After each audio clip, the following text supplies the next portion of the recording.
Station starts at Sunche Alaji Eltin Station, linking its inhabitants access the nearest health center at Banjulinding, an ordeal confronting their ill health, particularly during the rainy season, when the place is said to be unmotorable. Urging their arm to philanthropic magnanimity, the concern yearns for government intervention, considering the financial implication beyond their reach. Babukar Kamara, GRTS. A number of schools and health delivery facilities have received an assortment of materials and equipment from the charity Go for Africa. The body based in the Netherlands, as Rohibiti reports, was set up 8 years ago. I came to West Africa to investigate where we can, in which country we can work together in the best way. And I found out in the Gambia has an open structure, and they are very open to cooperate in the educational field. So this is why we came over here to have over here our main office and main campus to start our support for educational purposes. Go for Africa, a 60-member Holland-based charity organization, was set up in the Gambia 8 years ago. The organization, since its inception, has been rendering support to communities in the Gambia. The group's areas of intervention is diverse. However, much of the focus centers on education. The materials and the knowledge schools have here is not very developed. So this is what I like to support. I like to upgrade the educational level of the technical schools in the sense of materials and knowledge. The organization presents visit to the Gambia saw the donation of cars, medical and school materials meant to be distributed to local communities, as well as among beneficiaries in the Casamas region and Sierra Leone in the sub-region. Our home is the best. So anywhere you are, you have to think about your home. So this is time I decided to think about the Gambia. What can I do to support my people? And I came here, I started to build the schools, youth centers, and then start to drive the car to come over. I brought the students. They work with the old technical school in the Gambia, GTTI, Woskeen, Mindang, St. Peter's, Jarasoma Scout, Pajara Space Center, Xinjiang, Casamas, Baila, Zigansor, Mauritania, Freetown, Makene. I'm everywhere, so I decided also when we brought the cars and then it's not for sale, we donate for projects as an ambulance also, like village who they are far from the hospital, we can donate the cars, they can easily reach for the hospital. Al-Haji Saho is in charge of the organization's operation in the Gambia and Holland. Saho describes his delight at the role his organization is playing in the development of the country.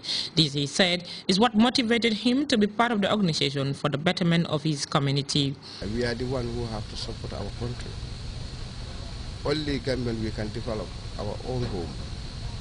You know, and as far as the time I'm sitting in Holland, one day I'm just looking at the TV, you know, with the internet.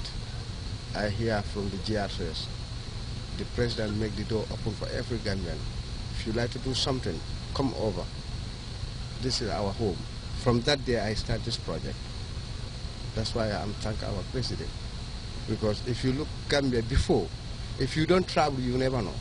For her part, Jasmine says she feels happy to come to the Gambia, while highlighting the reason why they have chosen the Gambia as one of their intervention centers.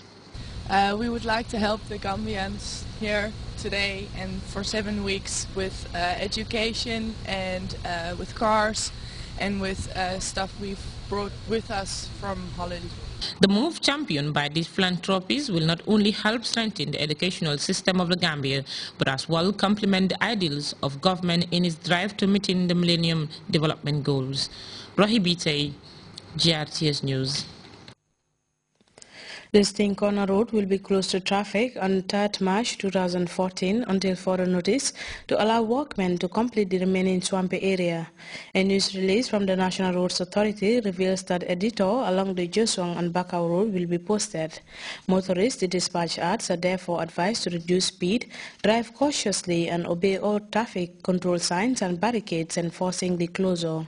NRA apologizes for any inconvenience the closure may cause. The release ends.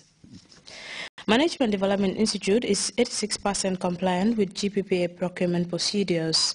The disclosure was made at the National Assembly, where officials of the institute laid MDI's annual activity report and audited accounts before lawmakers for scrutiny. Buba Sise was following and he now reports. Institution's annual activity and financial reports before deputies of the National Assembly PAC committees. The Director General of Management Development Institute, MDI, Dr. Geneva MLK, emphasized, among other things, her institution's commitment to continue its focus on training and development in order to contribute towards the building of an effective, efficient, and development-oriented public service. This, she went on, is anchored on having a cadre of public servants that demonstrate a set of values, ethos, and culture committed to the spirit of serving with pride the people of the Gambia. Since 2009, all of UTG's business and entrepreneurial-related education, training, research, and consultancies are concentrated on the MDI campus in Kanifing. We currently have more than 13 faculty members, 4 graduate assistants, 2 administrative officers, and about 1,521 students from UTG School of Business and Public Administration sharing the MDI campus with us. Also, the Certificate in School Management program has been relocated to the School of Business under the management of the Consulting Division. The curriculum for the program, which previously had an overwhelming teaching focus, has been revamped through consultations with key stakeholders in the sector to give it an educational management dimension. 34,715,801 in 2012 as compared to 29,324,216 in 2011, a difference of $5,391,585, representing 15.53% increase on income. This is due to the numerous consultancy services rendered by the MDI. Deputies commended MDI. However, some of them raised questions regarding the institution's mode of operations with specific focus on irregular board meetings, budget variance, as well as staff appraisal and research. By looking at your 2011, the subvention was 2 million plus, and in 2012, it was 3 million plus. We want to know how much subvention do you need in motivating your staffs for 2014 and 15? On the youth development program,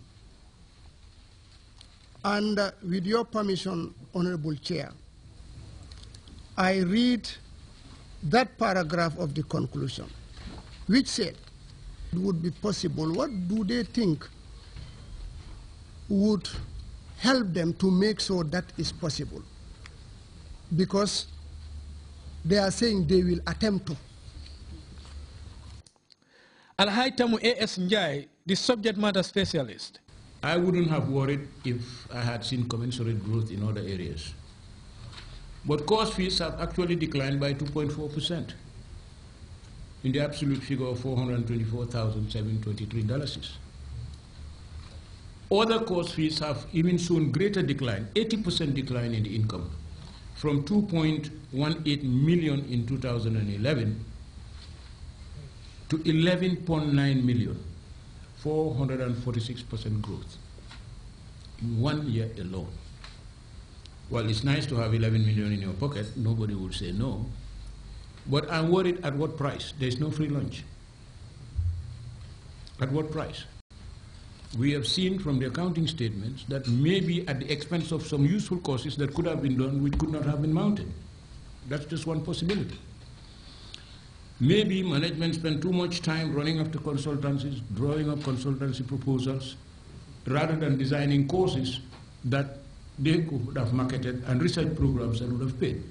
The Management Development Institute, MDI, has been found substantially compliant with 86% Gambia Public Procurement Acts and regulations.